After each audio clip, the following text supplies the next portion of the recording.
जय हिंद प्यारे साथियों। और कैसे हैं आप सभी।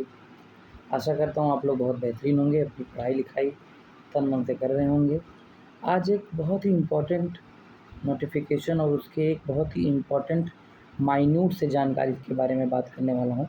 वैसे तो आप लोग इस जानकारी के बारे में जानते होंगे, जैसा कि इसमें दिख भी रहा है कि यूनिवर्सिटी ऑफ इलाहाबाद के PhD एडमिशन के बारे में 2025-26 सेशन के लिए है। ठीक है, पहले इलाहाबाद यूनिवर्सिटी अपना खुद का एंट्रेंस कराती थी क्रेट नाम से, CRET।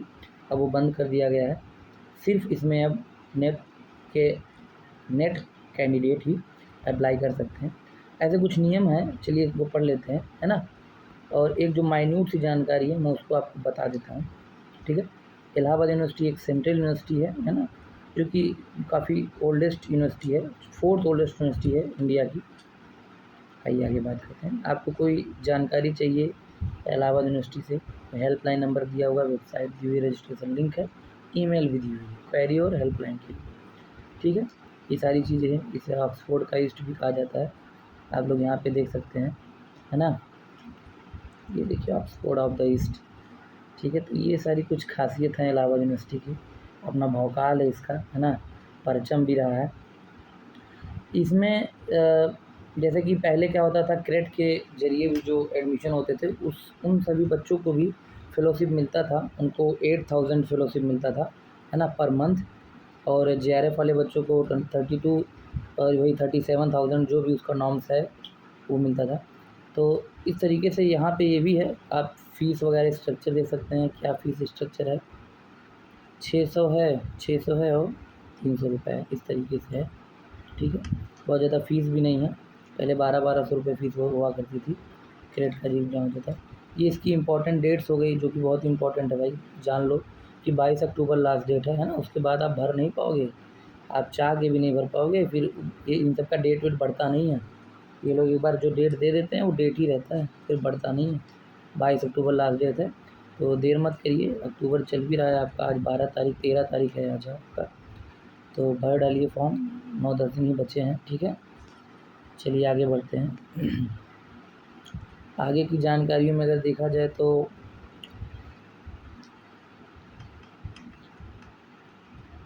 ये देखिए, मैं आपको दिखा देता हूँ। आप चाहें तो वीडियोस को रोक के भी पढ़ सकते हैं। काफ़ी धीरे धीरे मैं स्क्रॉल करता हूँ, बहुत तेज़ी से नहीं करता हूँ, है ना। तो आप आराम से जो है, कुछ मिनिमम क्वालिफ़िकेशन स्कोर की रिक्वायरमेंट है। जैसे कि पोस्ट ग्रेजुएशन में आपका कम से कम 55% होना ही चाहिए। ठीक है, और जो है कुछ बच्चों के लिए जो कि कैटेगरी से बिलोंग करते हैं वो 50% कम से कम हो। लेकिन आप लोग, जाहिर सी बात है, अगर आप नेट JRF की तैयारी किए हुए हैं, अच्छे से पढ़े हैं, तो इतना कोई बहुत बड़ी बात नहीं है।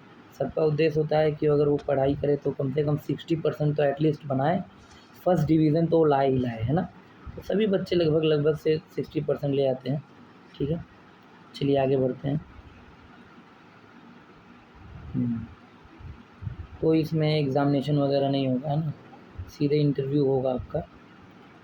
कुछ टीचर्स जो होते हैं, टीचर्स के लिए भी कुछ नियम्स हैं, रूल्स रेगुलेशंस हैं, कृपया वो इनको पढ़ें। ठीक है, ये जो पूरे के पूरे हैं, जो मान लीजिए टीचर्स हैं, फिर किसी कॉलेज में पढ़ा रहे हैं या फिर कहीं दूसरी जगह में पढ़ा रहे हैं, स्कूल्स में पढ़ा रहे हैं, और वो PhD करना चाहते हैं, तो वो कैसे PhD कर सकते हैं, उसका क्या नॉर्म है, उसके बारे क्या रूल्स है। तो ये तीनों रूल्स पढ़ सकते हैं, है ना। आगे चलिए बढ़ते हैं।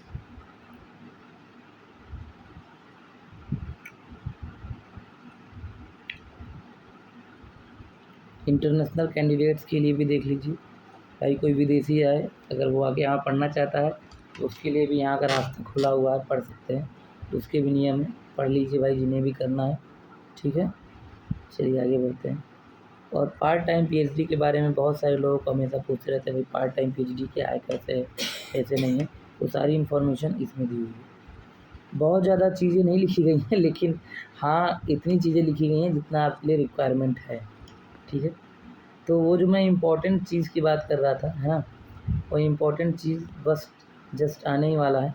वो एलिजिबिलिटी को लेकर के है कि क्या होगी वो एलिजिबिलिटी। ठीक है ना, एलिजिबिलिटी में देख लीजिए, जो कैंडिडेट्स हैं उनकी एलिजिबिलिटी के बारे में यहाँ पे बात की जा रही है।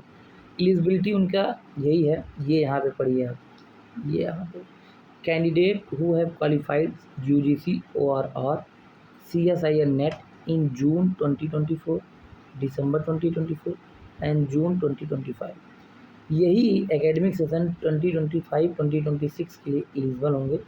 जून 2024 के पहले कोई भी कैंडिडेट अगर वो क्वालिफाई किया है तो वो यहाँ पे अप्लाई नहीं कर पाएगा, ठीक है। और दिसंबर 2025 का तो अभी रिज़ल्ट ही पेपर ही नहीं हुआ है तो उसकी तो बात ही नहीं करते, ठीक है। तो इसमें इम्पॉर्टेंट चीज़ ये है कि अगर आप और ध्यान से देखें तो इसमें सिर्फ़ और सिर्फ CSIR नेट और UGC नेट JRF वाले बच्चे ही अप्लाई कर सकते हैं, उससे ज़्यादा नहीं कर सकते हैं, ठीक है। और आपका क्या मेरिट कैसे बनेगा, मेरिट बनने का क्या रूल है, वो पूरा का पूरा इसमें दिया हुआ है, ठीक है।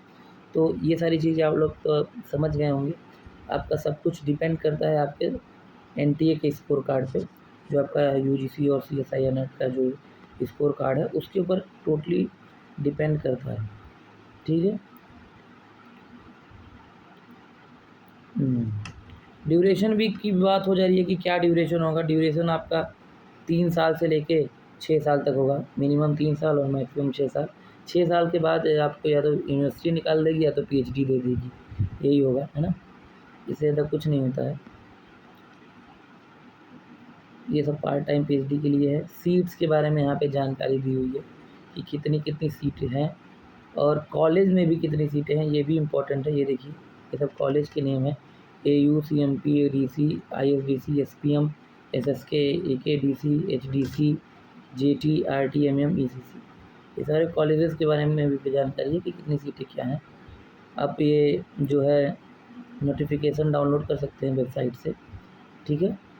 तो ये सारी चीज़ें हैं। एलिजिबिलिटी के बारे में बात की गई, वही MA MSc एजुकेशन के लिए, MA एजुकेशन, बहुत सारी चीज़ें हैं, है ना। तो ये यहाँ पे ख़त्म होता है। इसमें सबसे जो माइन्यूट मैंने आपको कहा था कि जानकारी वाली जो बात है जो मैं आपसे बता रहा हूँ बार-बार, वो यही है कि सिर्फ़ और सिर्फ वही बच्चा जिसके पास CSIR net, UGC net, JRF का स्कोर कार्ड है वही कर सकता है।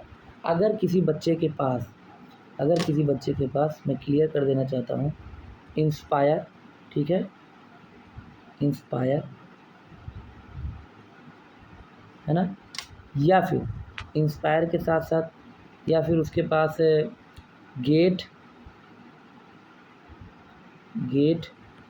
या फिर एक ICAR करके भी होता है, ठीक है, इसका भी नेट होता है, या फिर कोई और सेंट्रल के द्वारा कोई और फेलोशिप, जो सेंट्रल फेलोशिप देती है, बहुत सारे फेलोशिप हो सकते हैं, ठीक है, कोई और फेलोशिप यहाँ पे वो बच्चे अप्लाई नहीं कर पाएंगे।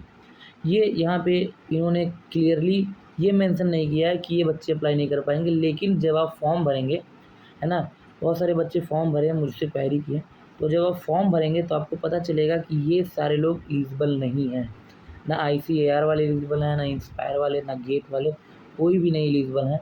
सिर्फ़ और सिर्फ आपके UGC और CSIR नेट के जो स्कोर कार्ड वाले हैं वही सिर्फ एलिजिबल हैं। उसमें भी जून 2024, दिसंबर 2024 और जून 2025 वाले ही एलिजिबल हैं। ये सबसे माइन्यूट जानकारी थी। बहुत सारे बच्चे इंस्पायर वाले सोच रहे होंगे या गेट वाले या दूसरे फेलोशिप वाले, जो कि उनको भी बहुत सारी फेलोशिप ऐसी होती है जो सेंट्रल भी देती रहती है, स्टेट भी देते रहते हैं। तो वो बच्चे सोच रहे होंगे कि मैं भी भर सकता हूँ। नहीं, आप नहीं भर सकते। यहाँ पे आपको पूरी तरीके से निकाल दिया गया है। इसके पहले आप भर सकते थे, इसके पहले जब क्रेडिट था तो आप भर सकते थे, लेकिन अब इसमें आप नहीं भर सकते, ठीक है। तो ये जानकारी थी पूरी मेरे भाइयों, और आपको जानकारी कैसी लगी, अच्छी लगी हो तो ज़रूर लाइक करें, ज़रूरतमंदों तक ये वीडियो पहुँचाएँ, है ना। क्लियर मैसेज जाना चाहिए सबके पास, कोई रॉन्ग इन्फॉर्मेशन नहीं है। और भी जो पार्ट टाइम PhD टीचर्स के लिए सारी बातें हमने की, देखा आप लोगों ने, आप आराम से इस नोटिफिकेशन को पढ़ सकते हैं, ठीक है। मस्त होकर पढ़िए। सभी लोगों को बहुत सारी शुभकामनाएं नेट JRF वालों को, वो जाके अपना इंटरव्यू दें और इलाहाबाद यूनिवर्सिटी, एक ऑक्सफोर्ड ऑफ द ईस्ट के में जाके एडमिशन लें और अपना जीवन सफल बनाएं। तब तक के लिए जय हिंद, जय भारत, वंदे मातरम।